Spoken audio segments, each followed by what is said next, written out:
Alors, shalom à vous les bien-aimés. Voilà, c'est le prophète Prince Jérémie. Ok. J'espère que vous allez bien. Alors, j'ai un petit message à partager avec vous. C'est un témoignage, voilà, un témoignage sur le mariage. Voilà, que j'ai reçu, que je voudrais partager avec vous. Alors, il s'agit d'un monsieur. D'abord, vous êtes connecté sur ma page officielle, prophète Prince Jérémie, sur TikTok, et puis sur Facebook, la page du réseau pour mariage chrétien. Alors donc, comme je disais que j'ai reçu un témoignage lié à un mariage. Alors, je vous lis, voilà, le message, le témoignage, et puis je vais vous expliquer en vous donnant des conseils pour ceux qui veulent se marier. Alors, le monsieur, il a fait son mariage. C'était son projet à lui. Il a fait comme il pouvait, mais de la mauvaise manière. Qu'est-ce qu'il dit? Il dit, j'ai pris un prêt de 5 millions auprès d'une banque pour financer mon mariage, en utilisant mes biens fonciers comme garantie. Ce n'est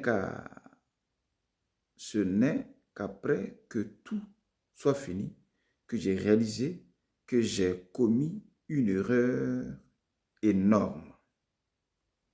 Pendant les préparatifs, mon téléphone sonnait constamment.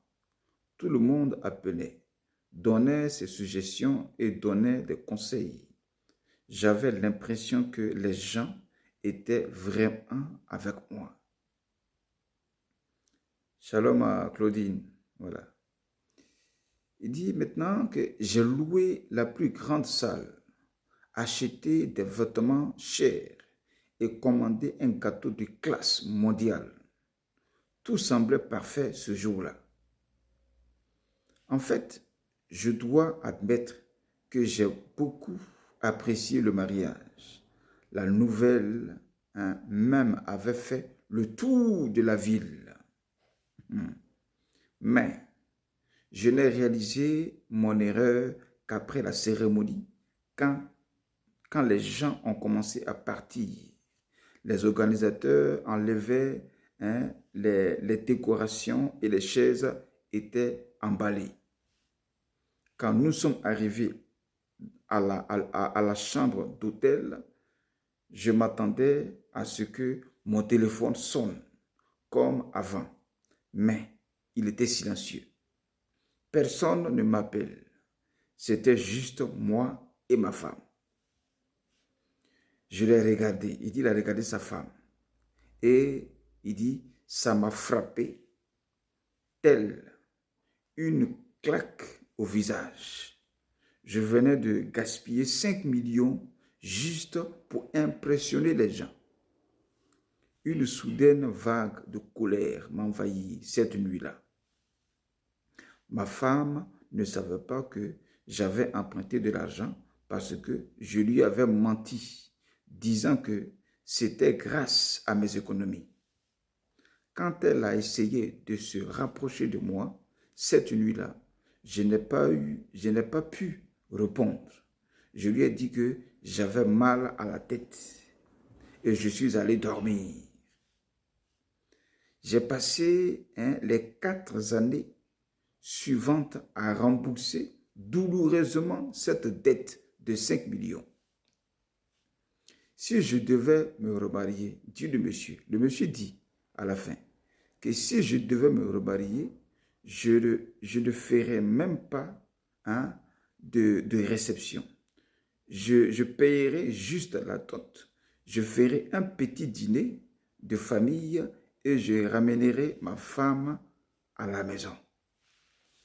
Voici le conseil que le monsieur il finit par donner. Alors, il a pensé que le mariage là, c'était la cérémonie, une grande cérémonie qui allait coûter cher. Il a pris un prêt crédit de 5 millions et il a mis à garant, lui, ses biens privés. mariage est fini, le voilà maintenant, il est assis. Tout le monde est parti, personne ne l'appelle. Il est face à face avec sa femme. Il y a une dette de 5 millions sur sa tête. C'est maintenant qu'il comprend qu'il a commis une grave erreur et que lui, il devait se marier simplement. Il payait la dot, il partait à la mairie, il organisait une petite cérémonie avec quelques personnes de sa famille et puis il s'arrêtait là. Il n'a pas compris ça. C'est maintenant la fin de gaspiller 5 millions qu'il comprend ça. Alors, c'est pour vous dire quoi? C'est pour vous dire que le mariage là, c'est votre projet à vous. Ce n'est pas le projet de tout le monde, ni de votre famille. Ça veut dire que de deux, ne comptez pas sur votre famille, ne comptez sur personne, comptez sur Dieu et sur votre poche. Parce que c'est votre projet à vous. Et quand on a un projet, on a aussi la provision de son projet. Donc on a le financement de son projet sans compter sur quelqu'un, sans prendre crédit. Mais comptez sur Dieu et sur votre poche. Parce que votre mariage, c'est votre projet, c'est votre dépense et c'est vos dépenses. Le mariage, ce n'est pas la cérémonie. La cérémonie et la dot sont des actions de grâce. La dot, c'est pour rendre grâce à Dieu à travers les parents. Voilà. La cérémonie, que ce soit la cérémonie à l'église avec tout le monde qui vient, c'est pour rendre grâce à Dieu. Après ça, c'est toi et ta femme, vous vivez le mariage. Donc, il y a l'action de grâce du mariage à travers la dot et la cérémonie. Et il y a le mariage lui-même qui se vit entre toi et ta femme.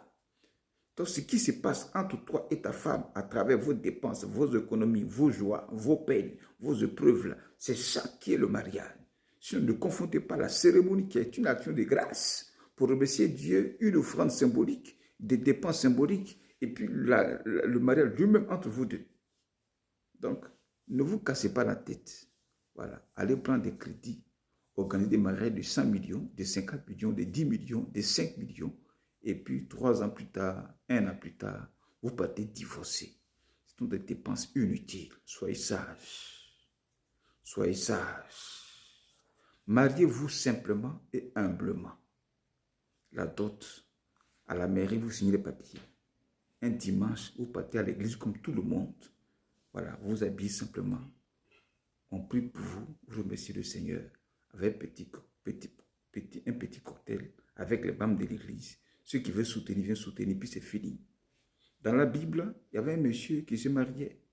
Et ce jour-là, le vin, qui était l'élément capital à cette époque-là du mariage, était fini. Donc le mariage était bloqué. Il a fallu que Jésus soit là et qu'il transforme l'eau en vin pour que ce mariage continue. Le monsieur, ce jour-là, n'a rien dépensé. Ça veut dire qu'il a compté sur Dieu. Ne comptez pas sur les hommes, ni sur un crédit quelconque. Comptez sur Dieu et sur votre petite poche que vous avez pour faire votre mariage. Le mariage, c'est une action symbolique. Et le grand mariage qui se vit là, ça se vit entre toi et ta femme.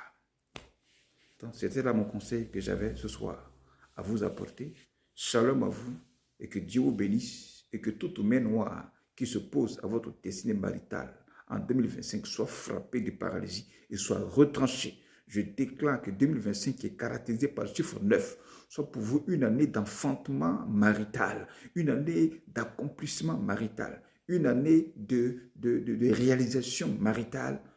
Oh, que la gloire de Dieu soit avec vous, que le nom du Seigneur Jésus-Christ soit pour vous une victoire au nom puissant de Jésus-Christ et que la provision maritale soit votre partage au nom de Jésus. C'était le prophète Prince Jérémie, initiateur du réseau pour mariage chrétien. Voilà, vous m'appelez au 0039 30 38 90 10 31, voilà, et 31 20. Et puis, voilà, on aura un entretien. Et puis, vous allez faire partie du réseau pour mariage chrétien pour que le Seigneur vous accorde le conjoint de votre vie. Et puis, vous allez intégrer le groupe WhatsApp sur lequel on se retrouve tous les lundis à partir de 19h en Côte d'Ivoire. Et ici, 22h. Et puis, on aura des temps bien-aimés d'enseignement et puis de fortes prières par rapport au déblocage marital. Dieu vous bénisse et shalom. Partagez la vidéo.